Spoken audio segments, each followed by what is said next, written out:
Mes chers compatriotes. Tu le fais bien? Ouais, je le fais pas mal. Bonsoir à toutes, bonsoir à tous. Moi, je préfère. Voilà, bonsoir. On a commencé ces pitch battles au début du deuxième confinement, le 18 novembre, déjà avec le soutien de Sista. On nous aurait dit qu'on serait encore là à essayer d'animer la communauté startup VC pour un peu conjurer le sort 5 mois et quelques plus tard. On ne l'aurait pas cru.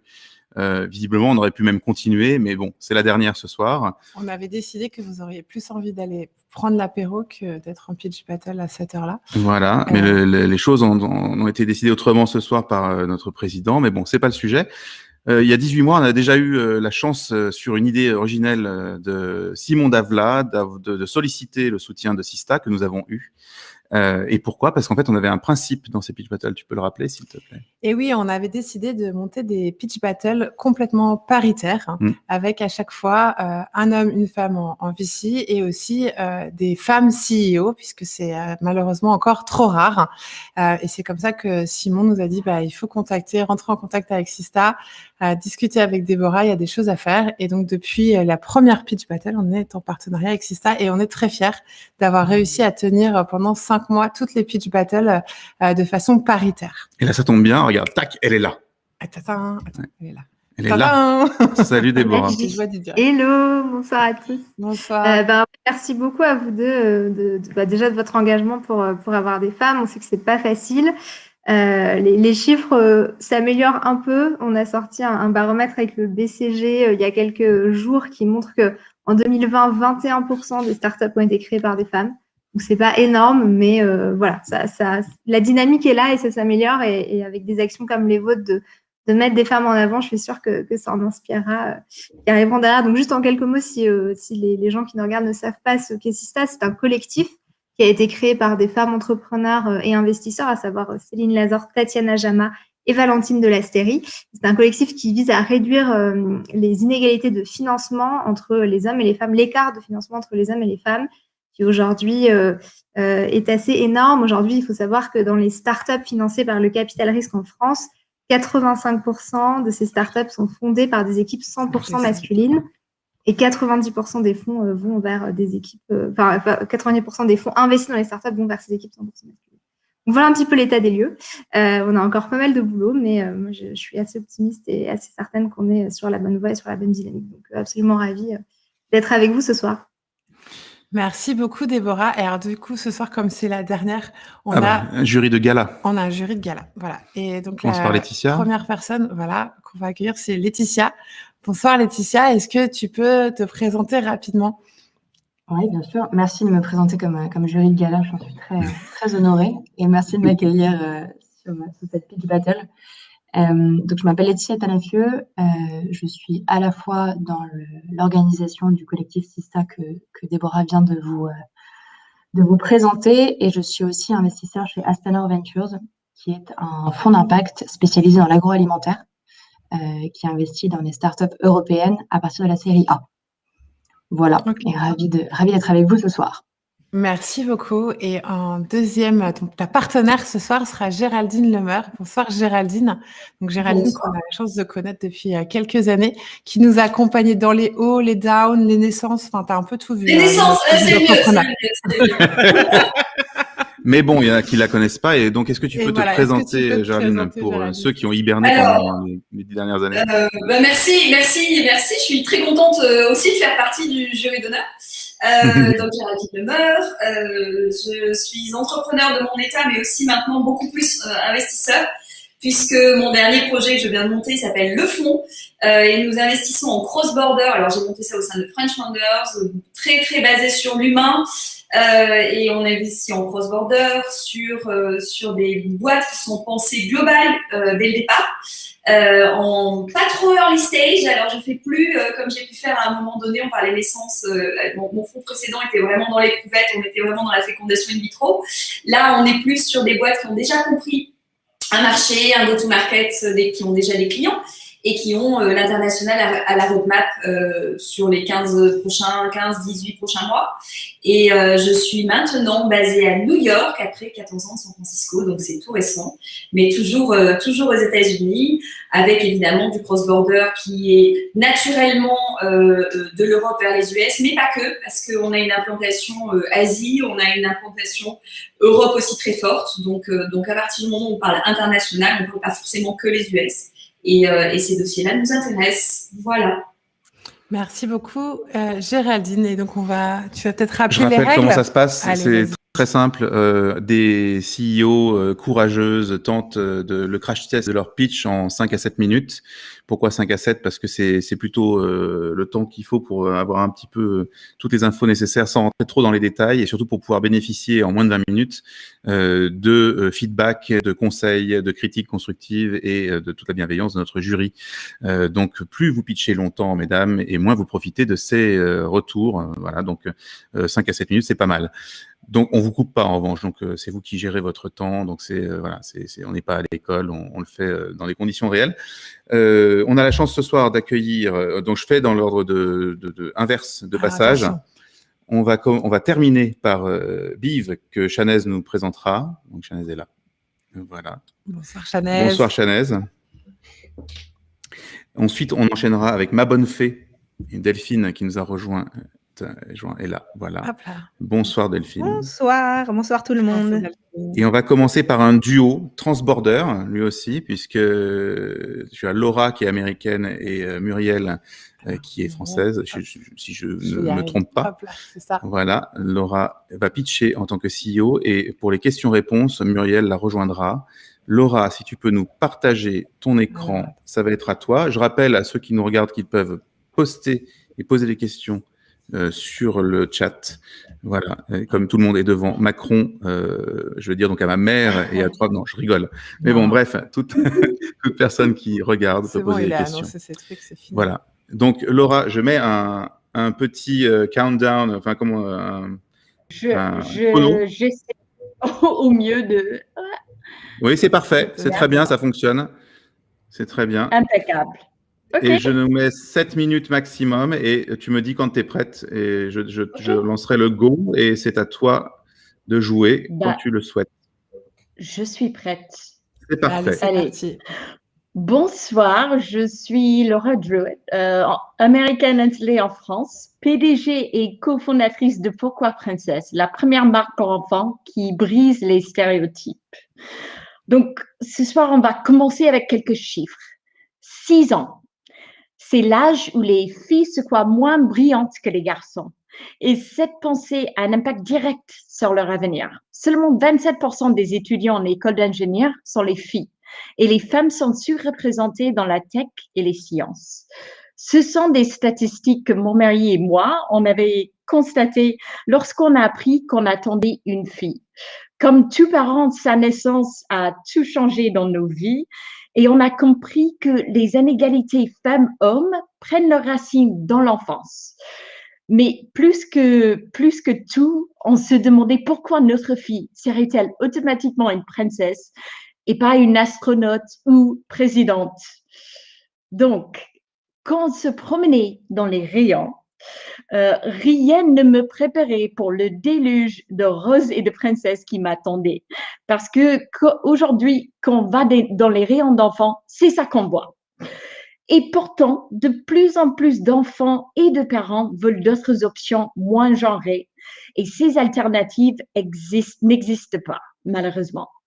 Donc, c'est pour ça qu'avec mon associé Muriel Citruc, nous avons lancé Pourquoi Princesse pour changer tout ça. Pourquoi Princesse est la première marque pour enfants qui a pour mission de faire avancer l'égalité filles-garçons. On se différencie à travers un concept et les valeurs autour d'égalité. Notre offre B2C combine le prêt-à-porter et l'éducation. Nos vêtements bousculent les clichés et permettent aux filles de se projeter dans des métiers classiquement masculins comme des robes à motifs voiture ou dinosaures ou nos combinaisons de futurs pilotes. Chaque collection est créée avec un cahier d'activités par abonnement pour faire découvrir des femmes inspirantes aux enfants. parce qu'on ne peut pas devenir ce qu'on ne voit pas. Tous les produits sont co-créés avec notre communauté et distribués en pré-vente sur notre site pourquoiprincesse.fr. Sur l'axe B2B, nous cherchons des revendeurs qui portent les mêmes valeurs que nous. Dans notre business model, on se positionne comme un DNVB dont 50% des revenus viennent de notre site, 30% viennent des abonnements de notre cahier d'activité et 20% viennent de chez les revendeurs. En décembre, nous avons clôturé notre première campagne de crowdfunding en dépassant l'objectif de 300%. Mais nous avons passé énormément de temps à construire notre communauté, à tester nos produits et à produire un brand content pertinent. Maintenant, en 2021, on met le focus sur le B2C avec 2 campagnes de pré-vente.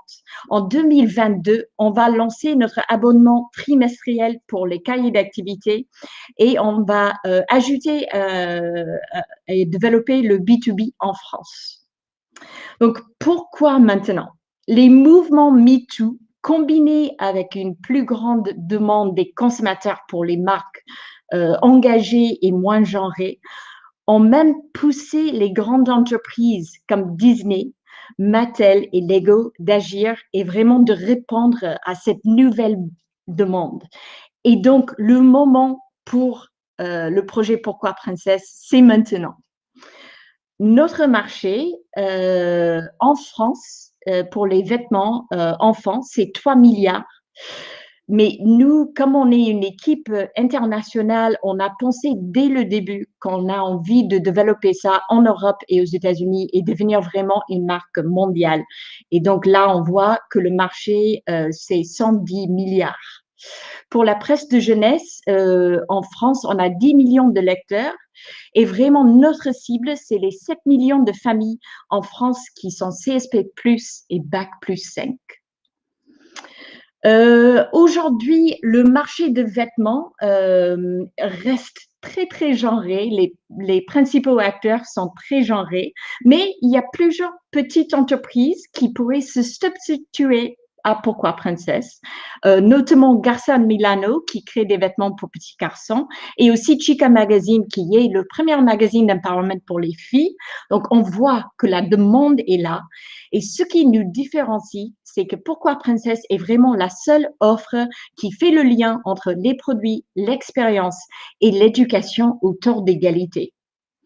Donc, vraiment, on a une offre innovante et 360 complètement unique sur le marché avec plusieurs axes, un potentiel international avec notre équipe franco-américaine et avec un désir d'avoir un vrai impact sur la société. Notre équipe de ouf est constituée de Muriel Cetruc, notre CMO et cofondatrice. Elle a une quinzaine d'expériences dans l'enfant et dans le vêtement. Elle est entrepreneur, elle a déjà lancé 2 entreprises et elle est experte dans communication et marketing. Et notre directrice artistique, qui a créé tout un univers autour de Pourquoi Princesse, elle est juste fabuleuse. Et moi, PDG, moi je suis entrepreneur américaine dans la tech et j'ai déjà lancé 2 sociétés aux États-Unis et à l'étranger. Et notamment, on va embaucher quelqu'un d'autre. Donc, on commence par le vêtement, mais on a envie de devenir la référence mondiale pour les produits enfants non stéréotypés. On a des grandes ambitions. Et maintenant, on cherche à lever 300 000 €, dont 100 d'auprès des business angels et 200 qu'on est déjà en train de boucler en non dilutif avec Réseau Entreprendre Initiative et la BPI. On veut faire tout ça pour faire accélérer ce projet, agrandir notre équipe, développer de nouveaux produits et avoir un vrai impact sur l'égalité. Aidez-nous à changer les choses pour que plus jamais une fille ne dise « je ne peux pas, c'est pour les garçons ». Merci.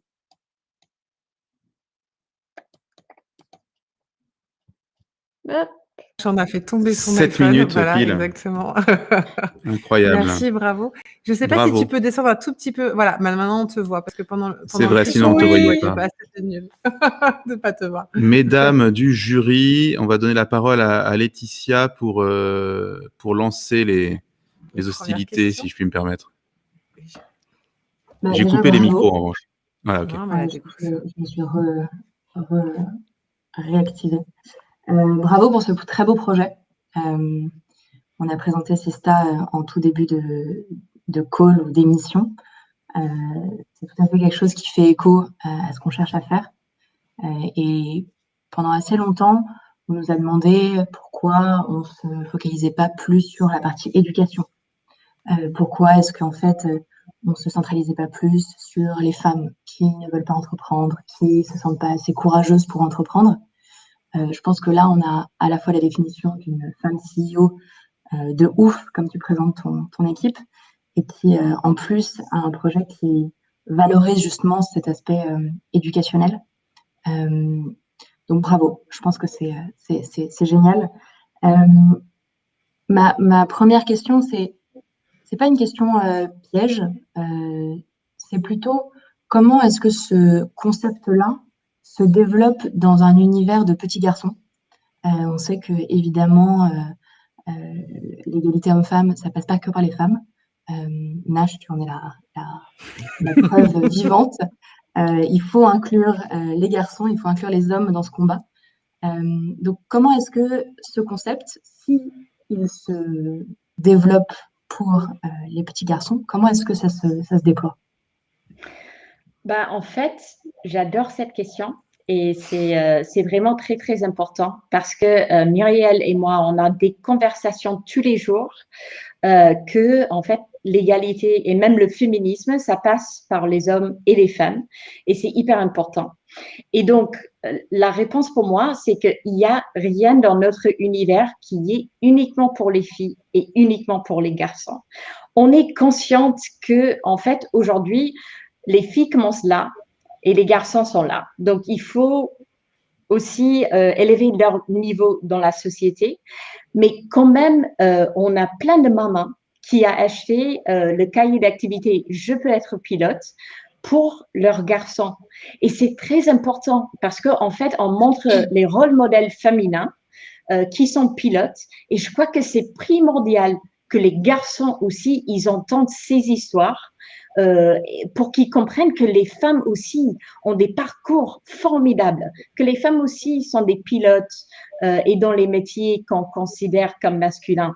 Je crois que Muriel et moi, on avait lu une étude en France qui dressait une liste de 5 métiers où il y avait plus de 75% des élémentaires qui pensaient que ça n'existait pas pour les femmes. Chef d'entreprise était une, pilote était un autre, astronaute. Ce sont ces mentalités-là qu'on veut changer. Muriel, je ne sais pas si toi, tu veux ajouter. Oui, c'est une question qui nous tient à cœur. Bon, d'abord aussi parce que Laura, elle a un petit garçon. Donc, c'est vrai que dès le début, ça fait partie du projet. En fait, aujourd'hui, c'est vrai qu'on a commencé avec une visibilité. Par exemple, les shootings, les vêtements sont portés par les filles justement pour montrer le problème et bien placer la question. Mais tout le contenu qu'on fait en communication, en marketing, tout le brand content qu'on produit est toujours ouvert sur les garçons. Donc, la partie éducation, elle est déjà axée sur les filles et les garçons. Par exemple, je reçois demain soir en live l'autrice sur Instagram, l'autrice de « Tu seras un homme féministe, mon fils », un bouquin extra. Et donc, voilà, avec justement toutes ces questions sur lesquelles j'ai bossé toute la journée d'ailleurs. L'idée, c'est effectivement en termes de produits, il y a faire en sorte que ce soit, entre guillemets, normal que les garçons puissent être attirés par ces contenus dont vient de parler Laura, les livres, etc. Et produire aussi des gammes, un vestiaire qui soit aussi ouvert sur les garçons, sensibiliser sur les métiers qui sont plus généralement associés aux femmes et qui peuvent être aussi ouverts sur les hommes, comme tous les métiers du care. On sait qu'il y a 80% aujourd'hui des métiers du care qui sont occupés par les femmes. Donc, c'est avancer de la même manière en ayant d'abord posé le constat, C'est pour ça qu'on a mis voilà, le focus sur les produits autour des filles aujourd'hui. Laetitia, encore à toi avant de passer la parole à Géraldine. Alors, on a un peu parlé de vos, vous avez évoqué vos préventes sur Ulule. D'un point de vue financier, ça représente combien en termes de chiffre d'affaires et c'est quoi votre objectif en court terme? Donc, l'année dernière, enfin, dans les 2 derniers mois de l'année, on avait gagné 30 000. Donc, ce n'était pas énorme, mais quand même, pour la mode enfantine, pour le fait qu'on a offert un produit avant Noël, mais pas pour Noël, on était assez contente avec ça. Donc, on avait vendu 450 robes. Et puis, notre cible pour cette année, le CA, c'est 150 000. On est en train de tester parce que ce qu'on a compris, c'est que dès qu'on a les bonnes personnes avec la visibilité qu'on veut, les gens achètent. Donc, on est vraiment en train de tester les publicités et enfin l'acquisition pour comprendre la bonne combinaison. Et c'est là où on est maintenant et on va lancer nos robes d'été en mai. Donc, ça va être le vrai test. On va passer la parole à Géraldine. Merci. Je me fais écho à ce qu'a dit Laetitia en intro. C'est bien de prendre ce chemin-là et d'essayer de faire évoluer les choses. Et franchement, bravo pour ça. Maintenant, vous allez vers un mastodonte parce que du direct to consumer en faisant du vêtement, c'est compliqué. Donc le chemin pour en faire en fait une entreprise qui colle à la peau d'un VC, hein, qui soit VC compatible, ça va être un dur chemin. Donc comment vous voyez cette progression? Tu viens d'évoquer votre chiffre d'affaires, mais derrière il y a, au-delà de la belle image, il y a toutes les problématiques de production compte tenu de des valeurs que vous défendez, j'imagine que vous voulez pas produire ça n'importe comment non plus en Chine avec des super mauvais produits et des super mauvais colorants dans les robes, etc., etc. Donc, quelle est votre vision sur l'industrialisation? Quels sont les next steps? En termes d'industrialisation et la production, c'est clair, on a aussi, on a vraiment compris qu'on ne peut pas avoir une démarche égalitaire sans avoir une démarche écologique aussi. Donc, du coup, on produit de Made in France et aussi au Portugal. Et c'est vrai que c'est plus cher, mais quand même, nos robes, on les achète à 18 € et on les vend à 64,90 €. Et nos combis sont faits en France et on les achète pour 16,50 € et on les vend pour 54. Donc, comment on envisage la suite? C'est pour ça qu'on est en train de regarder et d'embaucher un styliste et une directrice de production parce qu'on est consciente que on aura besoin de plus d'usines. Mais vraiment, ce qui est formidable avec le système de prévente, c'est que ça nous permet aussi d'éteindre les plus grands volumes parce qu'on crée vraiment des campagnes de sensibilisation autour et aussi des grandes campagnes de publicité. Et donc, du coup, on peut vendre nous, on envisage quelque chose comme 1000, 2000. Et pour produire, ça va coûter moins cher parce que ça fait un genre de, comment on dit en français, economies of scale, ouais, l'économie d'échelle. Et c'est pour ça aussi qu'on avait sélectionné ce modèle de prévente. Par exemple, il y a déjà des entreprises qui font ça en France, comme Patine, comme Asphalt, qui font des cartons.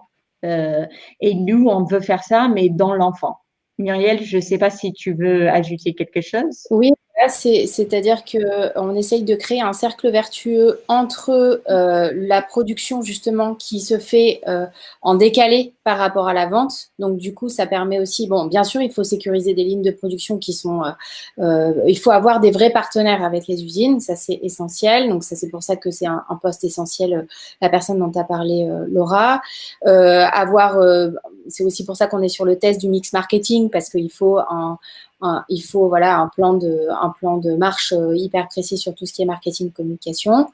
Et en fait, cette phase-là, elle est essentielle aussi parce que cette phase de communication pour les préventes est une phase forte d'impact et de sensibilisation qui permet vraiment d'abonder dans le cercle vertueux de l'impact et de la vente. Donc, c'est vraiment là-dessus qu'on joue, sachant qu'au-delà du vêtement, l'idée, voilà, c'est d'aller au-delà du vêtement sur des environnements connexes et qui concernent les enfants. Et ce qui est intéressant pour nous, c'est qu'on a des membres de notre communauté et des gens qui ont acheté qui nous envoient des témoignages tous les jours. Donc, on est une marque de vêtements et de l'éducation, mais on va beaucoup au-delà de ça parce que aussi, on accompagne les parents dans leur prise de conscience. Et je crois que c'est rare d'avoir une marque de vêtements pour enfants où les clients vous remercient tous les jours.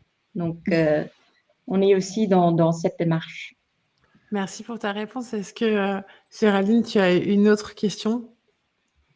Non, donc du coup, je comprends que le vêtement, c'est pas une finalité, c'est un go-to-market, c'est la première chose par laquelle vous commencez. Donc, l'ambition, c'est ça. Juste pour compléter, du coup, les 300 000 euros que vous levez, ils vont vous servir, donc, si j'ai bien compris, à recruter dans un premier temps une personne et puis Donc, les 300 000, plus spécifiquement, je peux vous donner tous les détails. Il y a 57 000 dans le personnel. Il y a aussi 22 000 de sous-traitants parce qu'on ne va pas tout embaucher d'un coup. Il y a à peu près 60 000 dans le développement de nouveaux produits, surtout pour les cahiers d'activité parce qu'il faut payer les illustratrices, il faut payer les consultants dans l'éducation Montessori et tout ça pour vraiment aider des scénaristes. Donc ça coûte un peu plus cher pour développer, mais il y a un énorme potentiel aussi. Il y a 60 000 dans les achats de stock, 50 000 dans le marketing et les sensibilisations dont Muriel a déjà parlé, 15 000 de charges externes et 36 000 de l'acquisition. Merci pour cette réponse de femme. On gère bien le budget. Tac. On est précis. Merci beaucoup, Laura. Est-ce que, Déborah, tu veux poser une question, donner un conseil avant qu'on conclue avec Laetitia et Géraldine? Non, bravo. Moi, je trouve ça génial. Moi, quand j'étais petite, je voulais être pompier ou policier. Question. On a beaucoup de demandes pour Saint-Pierre. Ouais, apparemment, je ne suis pas la seule. Donc, j'aurais adoré avoir ce genre de choses. Je n'ai pas d'enfants comme mes co-hôtes l'ont compris tout à l'heure quand j'ai dit que les mesures de Macron ne changeraient rien pour les parents.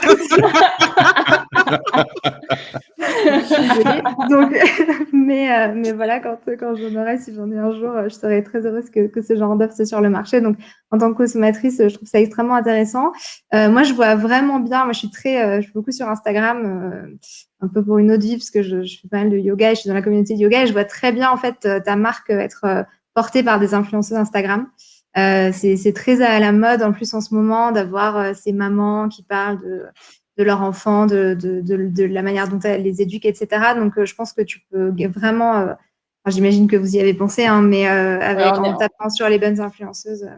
On est très soutenus par la communauté d'influence Insta.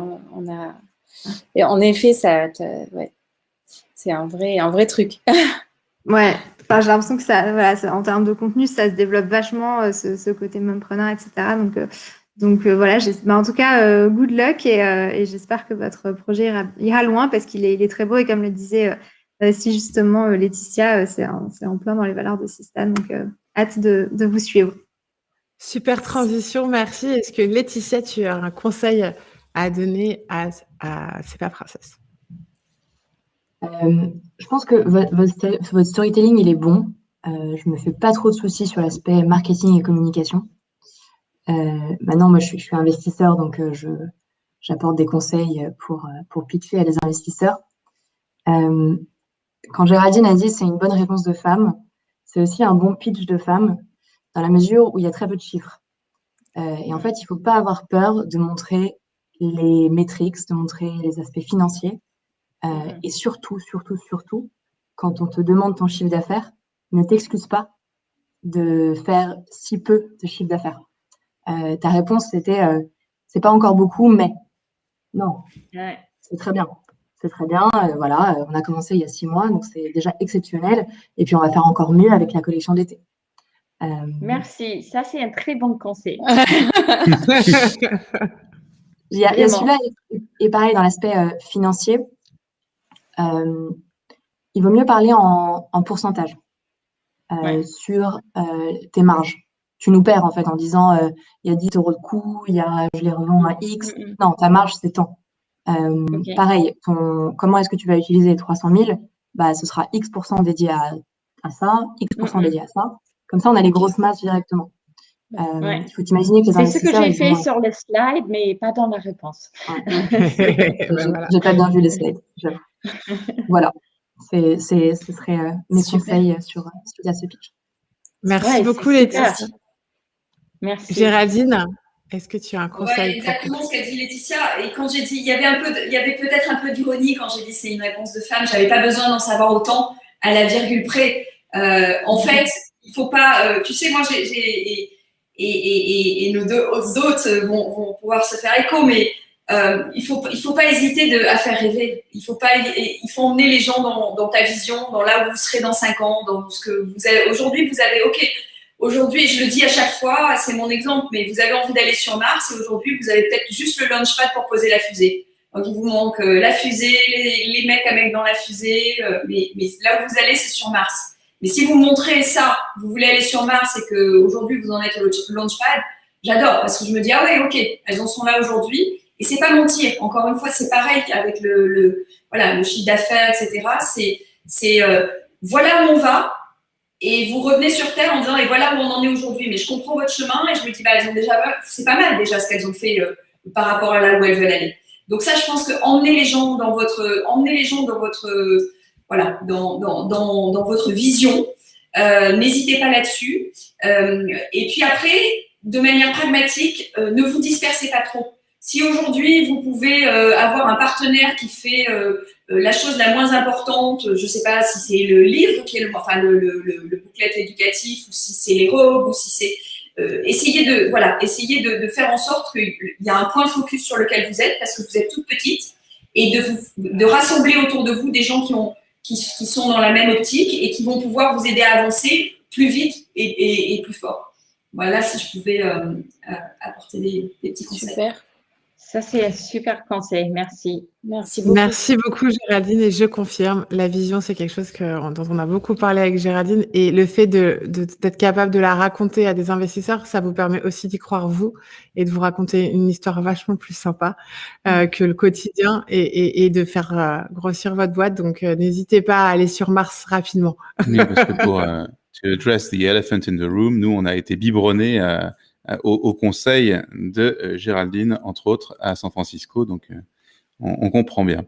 Exactement. Voilà, mais c'est très bien.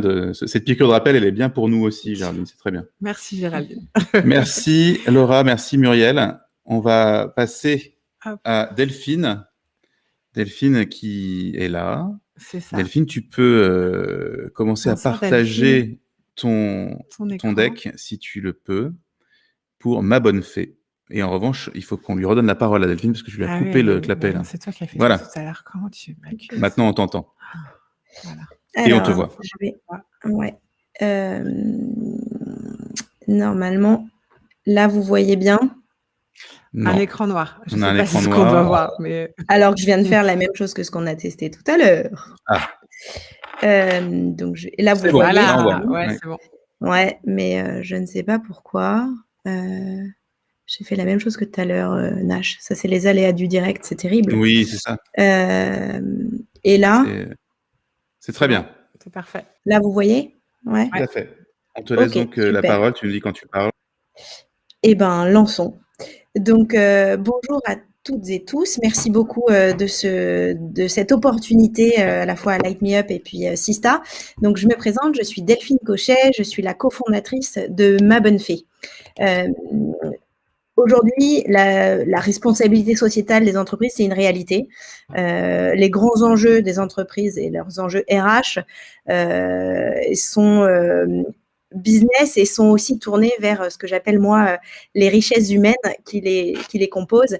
Donc, on sait que les dirigeants, les RH, les managers, les partenaires sociaux sont aujourd'hui sur des accords égalité professionnelle femmes-hommes. On en a un petit peu parlé tout à l'heure d'égalité femmes-hommes, de qualité de vie au travail. Et ils intègrent dans leur mesure des sujets de conciliation des temps de vie, de diversité et d'inclusion, et tous les nouveaux modes de travail qui sont en fait liés à ce nouvel environnement de travail flexible, de mobilité, de télétravail pour certains, où en fait on voit une évolution des compétences attendues et du management. Donc ces enjeux, ils ont évidemment été exacerbés par la crise du Covid. Et s'il fallait retenir un chiffre, parce que j'en ai plusieurs, mais s'il fallait en retenir un, c'est cette étude BCG Ipsos de février 2021, dans laquelle qui a montré qu'un salarié sur deux envisage à l'avenir de réduire son investissement au travail. Donc, vous voyez un petit peu les questions qui se posent aujourd'hui pour les entreprises en termes d'engagement, en termes de conciliation vie pro, vie perso, comme je l'ai souligné juste avant. C'est pour ça qu'on a fait évoluer Ma Bonne Fée, qu'on a créé il y a un peu plus de 3 ans, et on l'a fait évoluer pendant le premier confinement. On a voulu apporter aux entreprises une réponse immédiate qui puisse être évolutive et adaptable dans le temps et qui répondent à tous ces enjeux RH. Donc, comment on le fait très concrètement? On met à disposition de nos clients, donc des entreprises, notre solution, l'espace Ma Bonne Fée, en modèle SaaS, et dans laquelle on agit à 3 niveaux. Le premier, c'est la mesure par des indicateurs clés, des indicateurs sociaux, des baromètres qui sont menés auprès des salariés.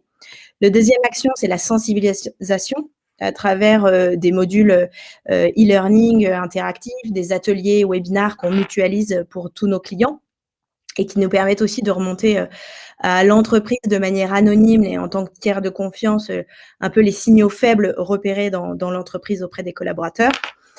Et la troisième voie sur laquelle on agit, c'est l'accompagnement à travers notre marketplace de services qui sont disponibles pour vraiment apporter un soutien quotidien aux collaborateurs et collaboratrices, et puis diminuer cette fameuse charge mentale. Donc concrètement, c'est des soutiens sur la parentalité, recherche de mode de garde, place en crèche. C'est aussi des experts et une psychologue qui est disponible en ligne sur notre espace, ou des sessions. On a aussi des sessions bien-être physique, sport, et des sessions bien-être mental avec de la méditation. Donc, on a conçu notre espace en l'orientant à la fois côté utilisateur. L'utilisateur, c'est le salarié, la collaboratrice ou le collaborateur, mais également en intégrant pour les ressources humaines leur propre espace, parce que ça leur permet d'accéder à des outils automatiques de suivi, de reporting, de mise en place, une communication, et en fait tout un écosystème de qualité de vie au travail, de programmes qui leur est pushé automatiquement. Qui nous sommes pour porter ce projet? Donc, nous sommes à l'origine 2 cofondateurs. Lucas, qui est mon associé, qui est franco-américain, qui a monté plusieurs entreprises et qui est aujourd'hui plutôt sur la partie opérationnelle et sur les outils techniques, notamment gross marketing. Moi, je suis sur la partie communication et commerciale. Et nous avons été rejoints il y a peu par Vinh Yang, qui est vraiment sur la partie avec le focus produit. Et Vinh Yang est l'ancien Head of Product de La Fourchette. L'équipe globale, elle est composée, on a agrandi l'équipe il y a quelques jours, pour tout vous dire. On a 3 personnes qui ont rejoint l'équipe sur la partie commerciale et plus marketing grosse. Et c'est important, on a dans notre advisory board, on a des personnes, on a Gilles notamment qui nous accompagne de manière très proche sur la partie commerciale avec une casquette, lui il est ancien directeur commercial Xerox, et notamment aussi Frédéric qui a une expertise forte puisqu'il est DRH et sur les relations sociales. Dans le modèle économique de Ma Bonne Fée, donc on met à disposition l'espace Ma Bonne Fée en modèle annuel récurrent avec un budget entre 1 000 € et 30 000 € par an selon la taille de l'entreprise. Et on a en plus ce qu'on appelle l'upsell, donc ça va être des services complémentaires comme par exemple les places en crèche. Et là, on est sur une marge moyenne de minimum 30% de marge brute. Donc cet espace, on l'a lancé en juin dernier. Donc, comme je vous disais, à la suite du confinement, on a tout remis à plat. Donc, on a vraiment lancé cette offre B2B depuis 8 mois. On a signé en 8 mois à peu près 300 000 € d'ARR, c'est-à-dire récurrent sur l'année, donc qui a priori se renouvellera sur les années suivantes. On a signé des clients comme Crédit Coopératif, Expert Time ou des startups Talentsoft, et puis sur la partie mutuelle, on travaille avec Malakoff Humanis. Donc, on a vraiment dans notre chiffre d'affaires une partie à la fois vraiment plateforme récurrent et puis cette partie d'upsell qui aujourd'hui est une grosse partie et qui est amenée à diminuer puisqu'on veut prendre des parts de marché. On vise aujourd'hui, pour 2021, on vise 1,5 million de chiffre d'affaires, dont on a atteint 20% de ce chiffre. Je disais, on vient d'agrandir l'équipe commerciale, donc on devrait pouvoir accélérer rapidement dans les semaines à venir. Et puis aujourd'hui, on estime notre coût d'acquisition client à 4 000 € et on souhaite le faire diminuer, enfin on le fera diminuer l'année prochaine à la moitié. Le panier moyen, il est entre 10 et 12 000 € aujourd'hui sur nos entreprises. Si je suis là aujourd'hui, c'est parce que nous lançons notre levée de fonds. Nous sommes financés jusqu'à présent soit par des subventions ou des concours et puis des prêts et le PGE. On cherche à lever 1 million € en equity qui servira à financer une grosse partie sur le produit qu'on souhaite améliorer, notamment sur le back-office côté RH, et puis pour recruter sur la partie sales. Voilà. Pourquoi on souhaite lever aujourd'hui ce montant? C'est pour prendre des parts de marché tout de suite et s'imposer sur un marché qui est assez, en fait, où on retrouve beaucoup d'acteurs. Et nous, on veut s'imposer comme un acteur unique sur cette partie qualité de vie au travail où on centralise vraiment, on est une solution unique RH. Et on a à terme l'ambition d'aller se frotter à l'international puisqu'on sait qu'aujourd'hui qu'on a des concurrents comme Cléo qui a annoncé hier une levée de 40 millions $. Ils en sont à 80 millions $ et eux, ils sont sur un focus parentalité en entreprise. Voilà, on a eu la chance jeudi dernier d'être sélectionné dans les 100 startups ou investir de challenge. Donc, on a une belle visibilité commerciale et marketing. Et je vous remercie de votre attention et je suis preneuse de vos feedbacks. Bravo, bravo. Pendant que tu nous faisais ce super exposé, je suis l'archétype du macho de base puisqu'on a eu un problème d'enfant et que tu vois, c'est l'homme qui n'a pas bougé ses fesses. Donc, je suis navré d'être une illustration de ce qu'il ne faut pas faire. Cependant, je vais donc passer la parole à Géraldine pour lancer le débat. Alors attends, je t'ai coupé. Si ma mémoire est bonne, on s'était croisés à la fin d'un event de Caroline à Vivatech il y a 2 ans de ça, je crois.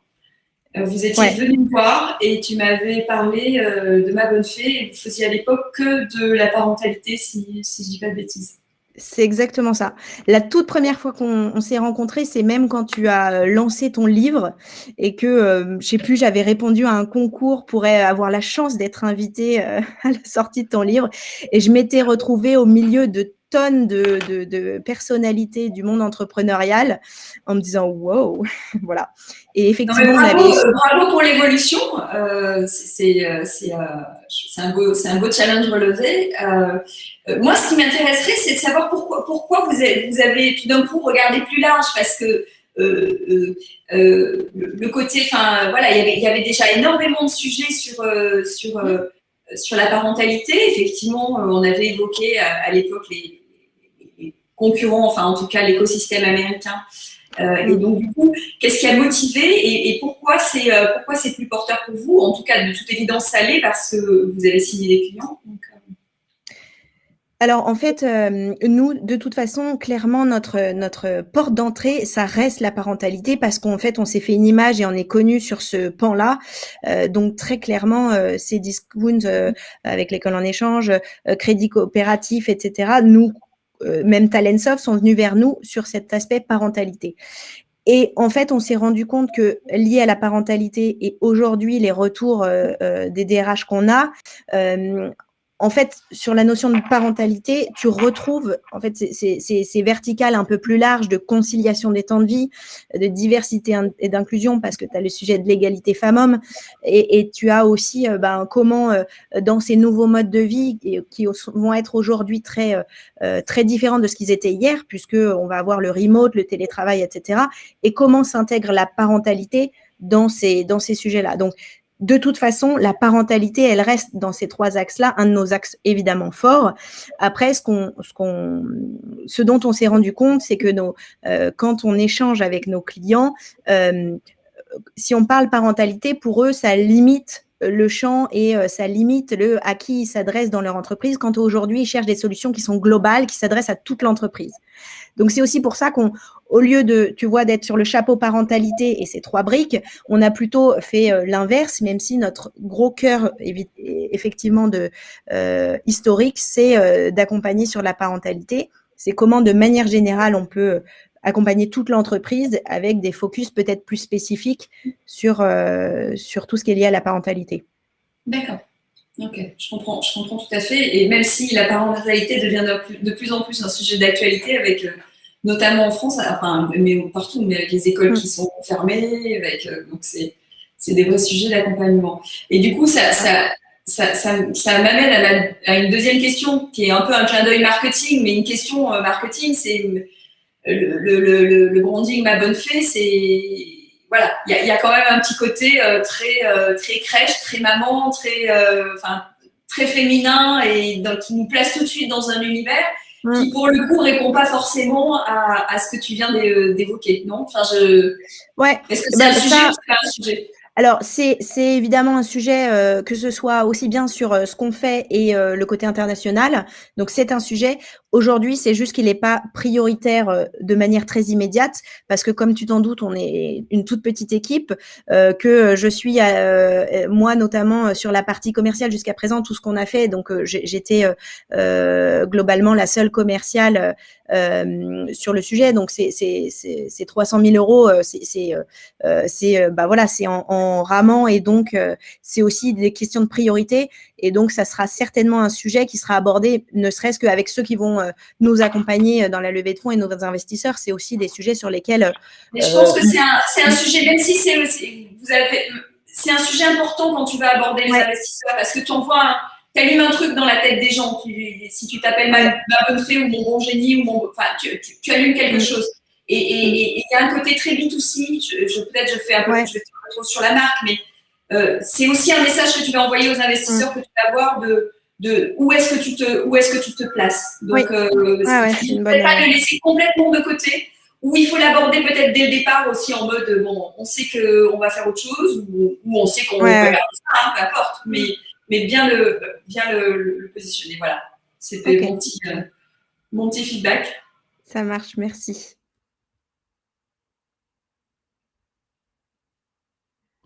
Désolé, merci pour tout ça. On va passer la parole à Laetitia. Pour rebondir sur ce que vient de dire Géraldine à l'instant, il y a aussi l'aspect international. Je ne suis pas sûre que Ma Bonne Fée aux États-Unis ou dans le reste de l'Europe. C'est ce que je disais, c'est pour ça qu'on C'est quelque chose qu'on a en tête, mais sur lequel on l'a pas actionné pour l'instant. Ouais. Ok, compris. Bravo pour cette présentation. Il y a plein de chiffres. J'étais très contente. Peut-être sur la partie cycle de vente. Donc tu nous as dit que c'était toi qui t'occupais essentiellement de la partie commerciale. Comment ça se passe? Est-ce que c'est essentiellement des réponses à des appels d'offres? Est-ce que c'est toi qui vas avec ton petit baluchon faire du cold call pour aller démarcher les entreprises?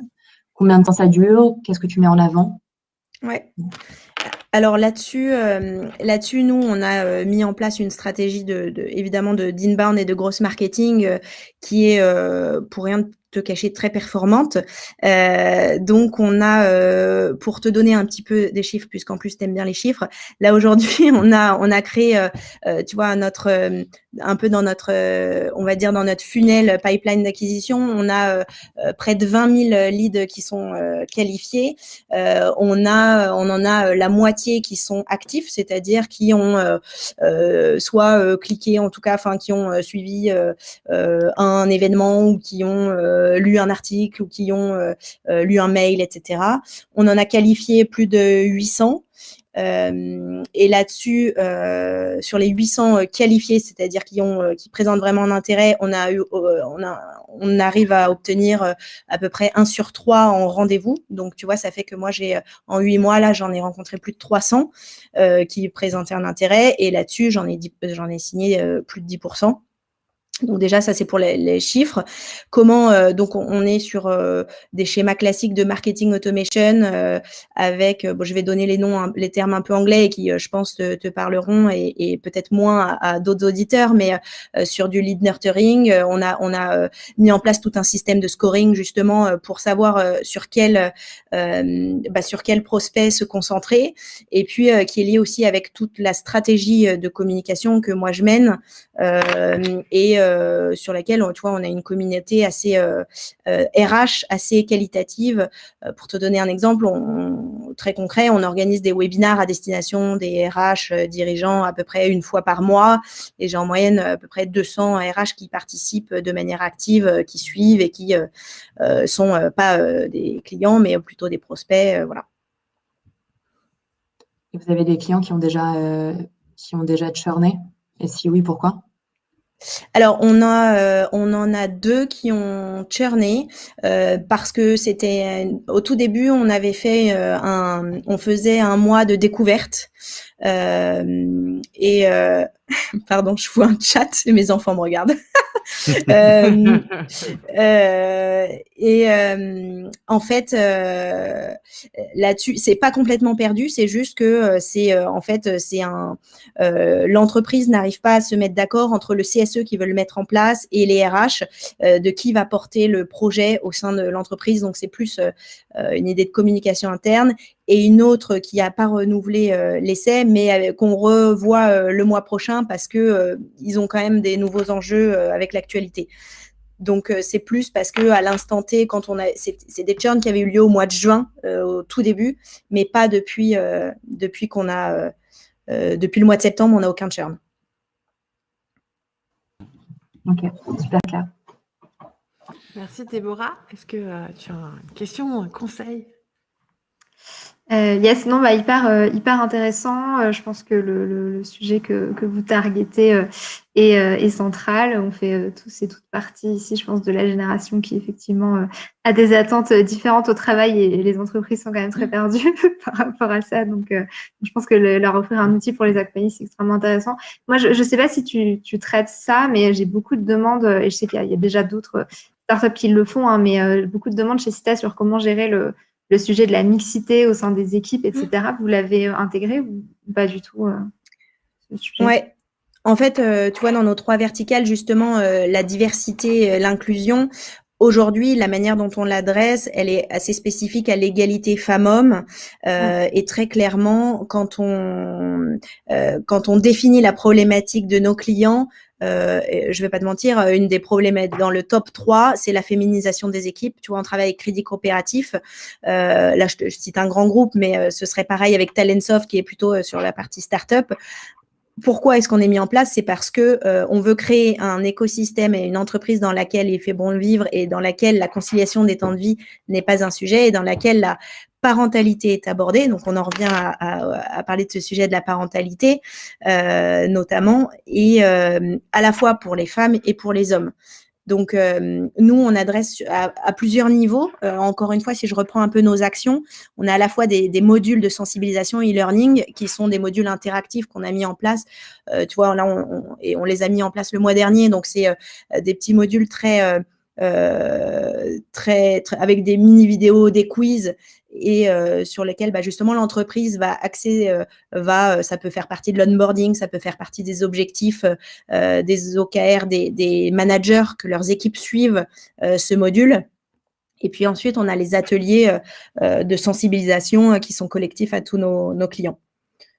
Je ne sais pas si ça répond à ta question. Ouais, non, mais carrément. Et une autre chose que je me demandais, c'est parce que, moi, un truc que j'ai toujours regretté dans les grands groupes, le grand groupe dans lequel j'ai travaillé avant, c'était un peu le fait d'être complètement isolé, tu vois, des RH. J'ai l'impression qu'il y a quand même une bulle dans laquelle sont les RH et on les voit jamais. Moi, par exemple, j'avais mis en place, tu vois, des cours de yoga pour mon entreprise, mais du coup, j'avais fait ça dans mon coin, un peu presque en mode clandestin, et ça avait été un peu compliqué quand je suis partie de le faire reprendre, etc. Est-ce que il y a des moyens pour les employés de donner des impulsions de ce type-là, d'organiser des cours de sport, etc., et de créer du lien peut-être avec justement les RH? Ouais, en fait, là-dessus, pour te donner aussi un exemple très concret, donc nous, comme on est vraiment sur la conciliation des temps de vie et qu'en ce moment il y a tout ce sujet autour de la déconnexion, autour de garder un équilibre, bien-être physique et mental. Donc, ce que je disais, on a des ateliers, tu vois, typiquement de yoga qui sont inclus tous les mardis et jeudis pour tous les collaborateurs. Et les collaborateurs peuvent aussi déclencher en fait l'organisation d'ateliers avec leur propre budget ou s'organiser eux-mêmes une petite animation un peu plus cohésion en décidant soit c'est tout automatisé, ils ont un petit livret d'organisation, ils ont la room, pas la room, la visio qui s'organise et ils le lancent, ou alors ils ont l'option je prends avec un coach, avec un animateur ou autre et ils le financent directement. Ok, super. Merci beaucoup. Bon vent à toi. Je voulais juste profiter avant que Chanaise parle et je vous pique un peu un bout de l'intro, Élodie et Nash, si ça vous dérange pas. Vas-y. Pour parler juste de la communauté Sista Entrepreneur en quelques mots, parce que typiquement, Ma Bonne Fée serait une start-up géniale à avoir dans cette communauté-là. On a lancé un appel à projet pour la première fois de notre communauté.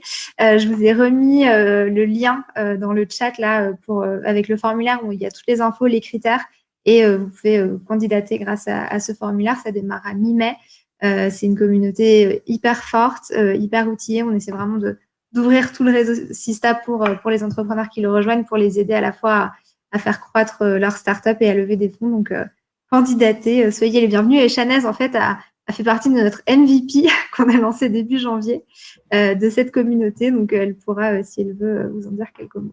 Voilà. Et juste moi, je te remercie au passage aussi parce qu'un de mes clients qui est Corelia Capital, je l'ai eu grâce à du coaching que j'ai eu grâce à l'action Sista Bold. Et en fait, j'ai transformé ce conseil en client. Je vais te demander de m'envoyer ce verbatim. Des quotes. Et oui. Ravie. Écoute, hyper heureuse que ça puisse aider et de voir les résultats de nos actions sur le terrain. Je suis vraiment ravie. Merci. Déborah. Et bien, du coup, c'était une bonne intro pour Chanaise. Chanaise. Tu as été introduite comme une reine. Du coup, merci à la Team Sista et surtout Déborah pour l'intro. Et je suis très contente d'être là. Et je vais du coup essayer de faire bonne figure pour la Team Sista. J'en suis sûr. Je te laisse partager ton écran. Ouais. Oui. Je ne sais pas si vous voyez là du coup. On le voit. Ah, attends, il se charge. Parfait. Vous voyez ?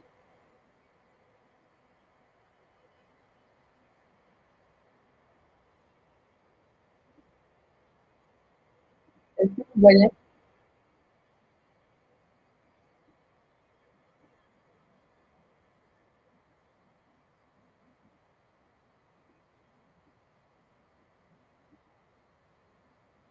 Je sais pas si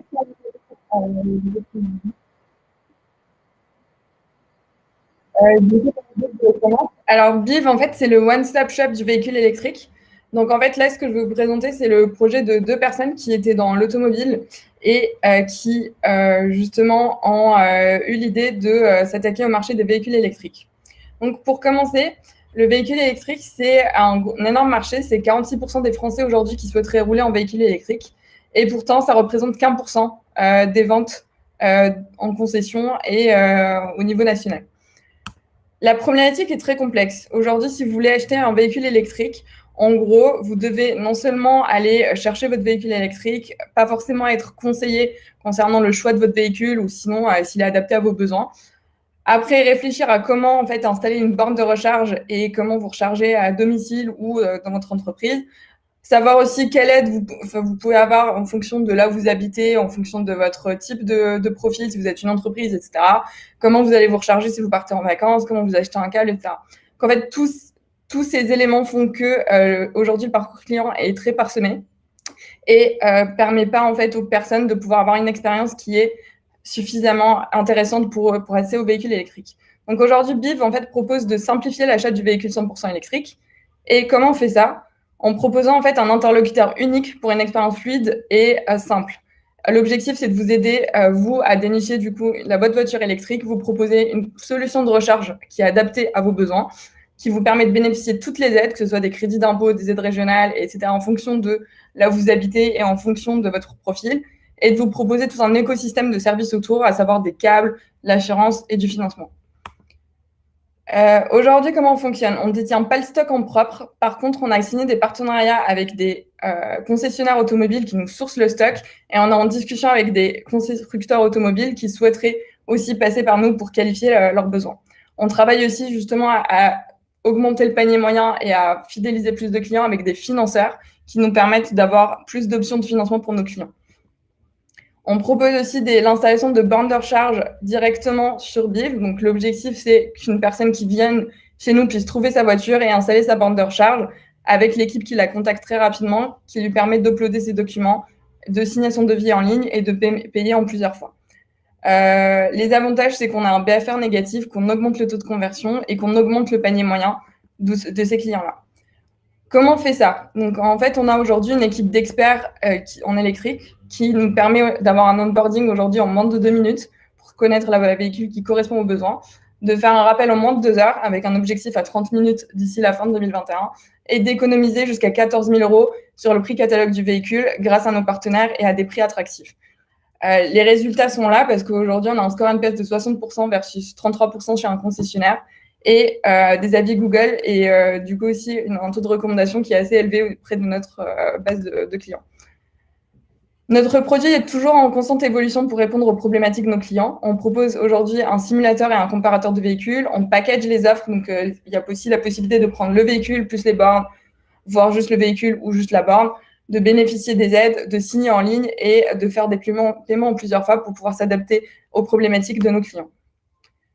Aujourd'hui, le marché est assez énorme dans le sens où on a un objectif de l'Union européenne qui est de baisser le taux d'émission de CO2 des véhicules et de sortir petit à petit du diesel et de l'essence des villes. Donc, l'objectif des ventes est de x10, en fait, partout en France et en Europe.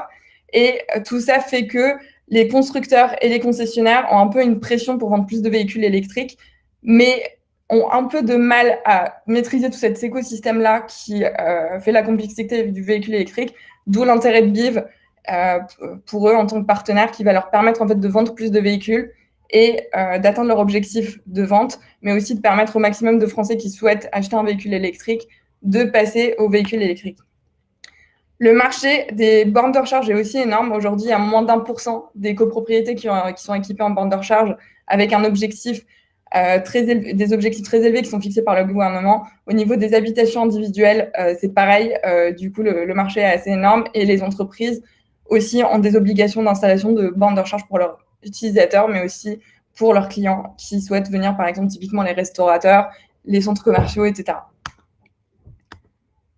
Aujourd'hui, au niveau de l'acquisition client, ce qu'on fait, c'est qu'on a 0 € qui est dépensé en marketing. Tout ce qu'on fait a été du SEO. Donc, comment on fait ça? On a fait une stratégie inbound depuis le jour où on a créé Biv, il y a 1 an et demi.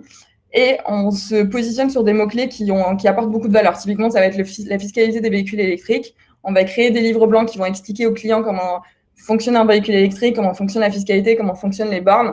Et tout ça nous permet d'avoir que des leads organiques qui viennent sur notre site internet, donc très qualifiés, qui ont un réel projet d'achat de véhicules électriques, avec du coup un trafic en conséquence qui est à peu près de 100 000 visiteurs par mois sur le site et presque 200 demandes du coup organiques en voiture et 100 en borne. Comment on se rémunère? Donc aujourd'hui, on a un business d'apporteur d'affaires qui est assez sain, dans le sens où on ne détient pas le stock. Donc on prend moins le risque en fait d'acheter le véhicule ou de s'équiper de la borne, etc. On fonctionne avec des partenaires et ce qui nous permet de justement porter le risque avec eux parce qu'on est payé uniquement à la vente, mais qui nous permet aussi d'être plus light au niveau de nos frais du coup, et qui nous permet aussi d'être en constante évolution avec le marché. Donc aujourd'hui, on propose des véhicules et des bornes de recharge. L'objectif à la fin de l'année, c'est de proposer des 2 roues et des contrats d'assurance qui vont nous permettre d'augmenter le panier moyen et d'augmenter la satisfaction client parce qu'on trouvera toujours tout sur la même plateforme. Nos ambitions ont été réalisées malgré le Covid. Pour les chiffres de 2020, on a fait plus d'1 million de visiteurs sur le site, tout en organique, grâce à notre blog, grâce à des articles, l'URP, etc.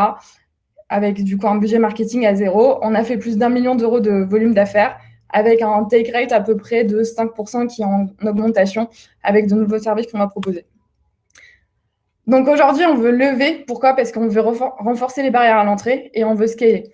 Donc, on va surtout investir dans la tech. L'objectif, c'est de s'interfacer avec les systèmes d'information des concessionnaires pour connaître day-to-day les stocks, les prix, les délais de livraison.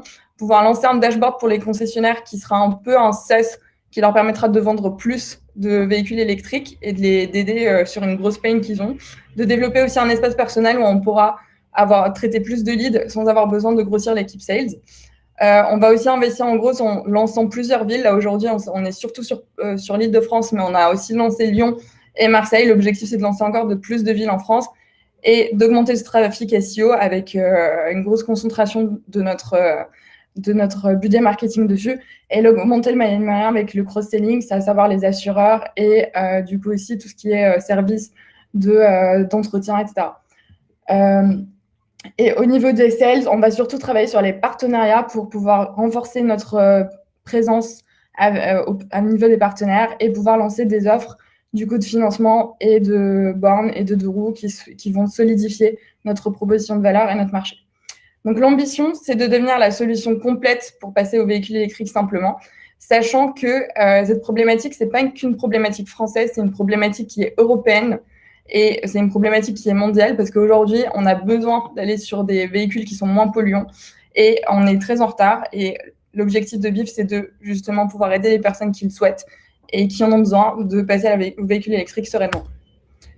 Voilà, je ne sais pas si j'ai duré les 5 minutes. T'es juste avant 7. Un peu large, mais ça va. Juste avant 7, c'est très bien.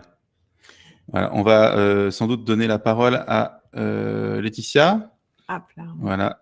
Laetitia, c'est à toi. Alors, il y a juste un élément de clarification. Quand tu parles de partenariat, c'est des partenariats avec des concessionnaires? Oui, des groupes de concessionnaires. Donc, c'est une concession qui a 20 concessions, etc. Donc, en fait, on signe un seul qui a plusieurs implantations géographiques qui nous permet d'étoffer l'offre plus rapidement. Ok, et alors, je connais rien du tout à ce marché, je suis désolée, mais donc un concessionnaire, ça vend plusieurs marques automobiles ou une seule marque? Ça dépend. Généralement, c'est plusieurs marques pour les groupes. Si c'est des petits concessionnaires, ils font surtout une marque, ils sont spécialisés. Mais du coup, on ne travaille pas vraiment avec eux, on travaille plus avec des groupes qui ont plusieurs marques, du coup, qui sont implantés un peu partout, généralement sur un espace qui leur est dédié. À savoir, par exemple, le nord de l'Île-de-France, après, du coup, le sud de l'Île-de-France, etc. Ok. Et donc, vous êtes a priori plutôt plus incentivé sur telle ou telle marque au sein d'un même concessionnaire? Et dans ce cas-là, ma question sous-jacente, c'est comment est-ce que vous gardez assez d'objectivité et de neutralité pour que les clients aient confiance en vous? Alors ça, c'est un challenge. Justement, c'est là, du coup, notre positionnement fait que c'est un challenge pour nous parce qu'on est parfois, en fait, on va dire, amené à avoir des décisions où là, du coup, on est plus payé, entre guillemets, sur un modèle versus un autre. Après, l'objectif pour nous, c'est jamais de décevoir un client. L'objectif, c'est que le client, en fait, trouve la voiture qui correspond à ses besoins, parce qu'on préfère que l'expérience soit satisfaisante pour lui, qu'il puisse repasser par nous plus tard et parler de nous, plutôt que de gagner un peu plus d'argent sur une vente qui ne va pas correspondre à ses besoins. Donc là, c'est plus nous qui allons justement nous positionner en tant qu'acteurs transparents et qui vont créer cette confiance-là pour que la personne puisse justement nous passer par nous et qui puisse en fait être fier de son achat et qui puisse être content. Ok. Et comment est-ce que vous avez confronté à ça, en fait, on a déjà eu des clients qui voulaient des véhicules électriques et on leur a dit c'est pas le moment parce que ce modèle vous convient pas, etc. Revenez dans un an, là on aura une offre un peu plus étoffée sur le type de véhicule que vous cherchez. Donc en fait c'est un choix qu'on fait nous en interne de pas juste pousser des véhicules comme ça aux gens. Ok. J'ai l'impression que c'est un marché qui est quand même très dépendant du bagou du commercial, du concessionnaire, tel que je l'imagine. Comment est-ce que vous arrivez à signer justement avec ces concessionnaires-là sans qu'ils aient l'impression de se tirer une balle dans le pied? Alors, c'est une bonne question. On n'aurait pas pu le faire si on avait vendu des diesels. Par contre, sur les véhicules électriques, ce qui se passe, c'est qu'il y a la norme CAFE, qui est une norme européenne qui oblige les constructeurs à vendre un certain nombre de véhicules sous peine d'amende, et qui sont assez énormes, ça se chiffre à des milliards. Donc, en fait, les constructeurs qui ont la pression pour vendre des véhicules électriques vont mettre la pression sur leurs concessionnaires pour vendre des véhicules électriques. Et là, si nous, on les aide à vendre plus de véhicules électriques, en fait, eux atteignent plus facilement leur marge, atteignent plus facilement, du coup, les objectifs qui sont fixés par le constructeur. Et en fait, sont très contents de travailler avec nous. Donc, en fait, ils signent très rapidement avec nous parce que, justement, c'est une grosse problématique pour eux. Leurs commerciaux ne sont pas formés à vendre des véhicules électriques. Et là, du coup, c'est là où on a beaucoup de valeur pour eux, c'est qu'on leur permet de vendre des véhicules électriques. L'objectif, c'est que, cette période-là va pas durer, on sait que ça va pas durer 10 ans. Je pense que c'est une problématique qui va durer de 3 à 5 ans. Mais avec, du coup, un packaging des offres et justement une expérience client qui est travaillée sur notre site internet, à long terme, on va seulement utiliser les concessionnaires du coup pour le stock, pour le sourcer, mais du coup tout se passera sur notre site internet en front sans passer par le concessionnaire. C'est l'objectif. Ok. Alors, dernière question, après je passe la parole à Géraldine. C'est quoi ce que tu imagines en termes d'exit? Nous, en tant qu'investisseurs, quand on investit dans une boîte, on a des scénarios d'acquisition par tel ou tel type d'entreprise ou d'IPO, etc. Toi, tu imagines quoi? Alors, c'est intéressant comme question. Alors, généralement, du coup, ce qui se fait, c'est que les solutions pour ça, c'est qu'on se rapproche soit d'une banque, soit d'un assureur très tôt, qu'on commence à travailler avec eux. Typiquement, c'est ce que Réseaucar a fait. C'est en fait se rapprocher d'eux et pouvoir justement miser sur cette volonté de la banque et de l'assureur de soit nous racheter pour les process ou soit de nous racheter pour la data pour l'assureur. Donc, ça, c'est justement, j'en ai pas vraiment parlé parce que j'avais que 7 minutes, mais la data, c'est quelque chose de très important. On en a beaucoup, parce qu'on a beaucoup de visiteurs, on a beaucoup de personnes qui passent par nous, donc qui nous permettent d'avoir une certaine data que peu de personnes ont sur le marché, voire personne. Et tout ça fait qu'on est intéressant pour un assureur ou pour une banque. Donc ça, c'est les options. Sinon, ce qui se passe au niveau du marché européen, c'est que là, du coup, il y a eu l'IPO d'Aramis Auto, il y a eu aussi l'IPO de Auto One. Why not? Donc ça, c'est les possibilités d'exit qu'on avait identifiées. Merci beaucoup.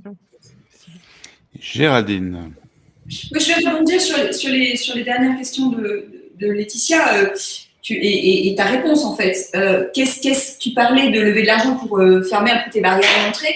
Qu'est-ce qui empêche aujourd'hui ces acteurs-là de venir? Parce que en fait, l'infrastructure, la plateforme, les choses pour le faire, je suis en train de disparaître à l'image, je ne sais pas pourquoi, mais l'infrastructure pour le faire, ils ont tout. La seule chose qu'ils n'ont pas, c'est le knowledge probablement sur la partie électrique, mais je saisis pas suffisamment la barrière à l'entrée. Pourquoi ne le font-ils pas aujourd'hui, vu la maline business que ça a l'air de représenter? Vous parlez des constructeurs ou des concessionnaires? Non, je parle des plateformes qui sont aujourd'hui légion, et il y a quand même beaucoup de gens aujourd'hui, il y a beaucoup de gens qui vont plus, alors aux US, ils vont même plus chez les concessionnaires, ça c'est sûr, mais tout se passe en ligne déjà.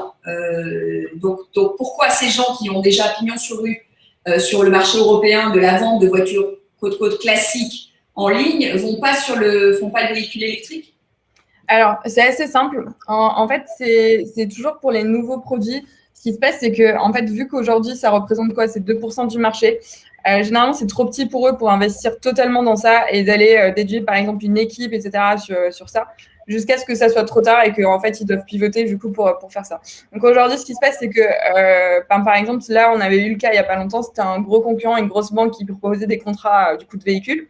On les avait appelés et justement, eux, on leur avait dit, du coup, je veux une Tesla. La première question qu'ils nous ont posée, du coup, c'est vous voulez une diesel ou une essence? En fait, c'est des personnes qui ont été formatées à lire des scripts et qui vont en fait traiter les clients en fonction de ce qu'ils ont à vendre, mais pas en fonction de l'expérience client. Qu'aujourd'hui, même eux, en fait, pour ces personnes-là, si on cite les loueurs ou si on cite les sites dont vous parlez, même eux préfèrent en fait passer par nous et qu'on les aide en fait à vendre des bornes de recharge, à vendre du coup des solutions pour le client avec les cartes de recharge, etc., plutôt que de perdre des ventes parce qu'aujourd'hui, ils ne savent pas traiter ce type de lead et le temps qu'ils mettent à justement gagner en expertise, former leurs équipes, etc., on a quand même plus d'1 an d'avance à ce niveau-là. Et on sait très bien qu'on a cette longueur d'avance qui nous permet aussi de travailler avec eux parce qu'ils ont besoin de nous et ils passent aussi par nous pour leurs clients parce qu'ils savent que l'objectif, c'est d'avoir une meilleure expérience client et que c'est nous qui pourrons l'offrir sur les véhicules électriques. Et du coup, ça me fait un petit peu rebondir sur un autre point que tu as évoqué pour ta levée de fonds, c'était le côté plateforme. Quel est aujourd'hui le pourcentage, grosso modo, de la manière dont vous faites du business directement géré par de la tech, où c'est complètement automatisé, où tu peux scaler sans problème, versus l'humain dans cette partie conseil, etc. Alors, je pense qu'il y aura toujours de l'humain. C'est impossible de ne pas avoir d'humain lorsqu'on achète des véhicules qui sont à 30 000 €, surtout pour le premier. Et surtout que la personne, généralement, veut essayer le véhicule, etc. Donc, il y en aura toujours au début. L'objectif, c'est d'aller petit à petit vers des contrats qui sont en signature en ligne, etc. pour certains types de clients qui veulent juste le véhicule et de garder, du coup, une équipe support qui ne sera pas vraiment sales, mais qui sera sur le support, qui va plus guider le client en fonction de là où il est coincé, plus lui donner des conseils en fonction de là où il en est dans la plateforme pour pouvoir faire le bon choix et se sentir accompagné. Mais on sait qu'il y aura toujours une partie d'humain. On ne pourra pas avoir un site qui soit 100% en ligne. Par contre, du coup, avec là, ce qu'on propose notamment sur les bornes de recharge où la personne nous envoie juste des photos et on peut lui donner une estimation de ses travaux, etc. Là, du coup, c'est très scalable très facilement et très rapidement. Et sur les véhicules, ça sera petit à petit avec, du coup, en fait, plus il y aura de véhicules électriques. Non, en fait, si je peux reformuler ma question, c'est où vous en êtes aujourd'hui, ça. C'est est-ce que tu fais tout à la mano et que à chaque fois que tu as une vente, tu as quelqu'un derrière qui fait à la mano et qui va regarder les stocks de concessionnaires, etc. Ou est-ce que vous avez déjà une plateforme qui est super automatisée et où vous en êtes à ce moment-là? Pas encore. C'est presque fait, tu vois? Alors là, c'est presque fait dans le sens où, justement, là, la problématique, c'est juste de se brancher aux concessionnaires parce qu'ils ont tellement d'outils qu'en fait, leur pousser un outil à nous, ça ne sert pas à grand-chose. Ils ont aussi besoin de contact humain parce que, voilà, ils sont un peu old school, etc. Donc, en gros, on garde toujours une relation avec le concessionnaire. Au niveau du client, la plupart des choses sont en ligne. Et là, après, il y a un sales aussi de notre équipe qui reprend après le dossier pour justement rassurer la personne, vérifier le projet avec elle et là, du coup, après, concrétiser le projet. D'accord, merci. Fabrice. Merci Géraldine. Déborah, bon, alors si tu connais Chanez… Oui, tu ne vas pas être très objective. Tu ne vas pas être très objective. Non, je suis pas objective. Non, moi, j'adore Chanez. Ça fait 3 mois qu'on partage sa présence dans la communauté Sista Entrepreneur. C'est une fille hyper drivée, hyper focus. Donc, j'ai totalement confiance dans le fait qu'elle va faire une start-up incroyable. Donc go Chanez et j'espère que cette levée se bouclera bientôt, se bouclera très haut. En tout cas, moi, je suis assez convaincue que les investisseurs qui te suivront auront raison de le faire. Voilà, c'était mon intervention, pas objectif du tout. C'est pas grave, c'est assumé. On peut parler, parce qu'on a croisé Chanez aussi, son chemin au Move Lab, quand on avait la chance de participer à des ateliers sur la proposition de valeur, je crois. Ça a bien grandi. N'oublie pas de respirer. Si je peux juste j'ai retenu mon souffle toute ta présentation. N'hésite pas à prendre des pauses, à t'arrêter un instant, à respirer. Parce que tu veux tellement nous embarquer dans ton aventure et nous raconter plein de choses qu'il y a des moments où j'avais envie de dire, on va devoir la mettre sous ce sujet. Sans mauvais jeu de mots avec la conjoncture actuelle. Donc, n'oublie pas de respirer. Prends des tons de... Tu arriveras à te dire et prends des tons de... Voilà, des tons de pause. Mais voilà. J'étais stressée parce que je ne savais pas si tout le monde voyait mon écran. Mais sinon, ça va. T'inquiète pas, on était là. Bon, Géraldine a donné un conseil. Est-ce que, Laetitia, tu as un conseil pour la route? Alors, j'ai un conseil sur le fond et sur la forme. Sur la forme, évidemment, il faut que tu respires. Faut pas que tu te mettes dans un coin, parce que ça donne l'imaginaire d'être acculé. Donc, mets-toi face à un mur blanc, mais pas face au coin. Voilà. C'est vraiment le conseil forme, sachant que moi-même, je suis dans un coin. Tu peux l'imaginer. Sur le fond, tu as dû le comprendre à mes questions. C'est un sujet qui est pas accessible à tous, dans le sens où c'est un marché qui est très spécifique, avec des enjeux très spécifiques. Donc, n'hésite pas à être pédagogue. Pars du principe que, alors ça dépend évidemment de l'investisseur que tu as en face de toi, mais pars du principe peut-être que la personne ne connaît pas le marché en question. Ou alors, ne perds pas trop de temps avec ces investisseurs-là. Et cible bien tes investisseurs. Ouais, je suis d'accord. Et juste, tu me fais écho à ce que tu dis, Laetitia, c'est drôlement vrai. Tu as dit, la data, j'en parle pas trop, mais tu pourrais peut-être le remettre beaucoup plus au cœur de ton pitch, parce que c'est probablement là où est la force de ce que vous êtes en train de faire, et pas sur le fait de vendre des voitures. Et donc, du coup, pour la suite, vous surfez sur une conjoncture, vous êtes sur un go-to-market avec cette possibilité qu'offre, comme tu l'as dit, la règle qu'ils doivent vendre plus de voitures électriques. Donc, eux, ils sont acculés, ils sont dans le coin et ils doivent en vendre plus, donc tu les aides. Mais encore, comme j'ai dit tout à l'heure, ta vision, c'est où, vous allez où, etc.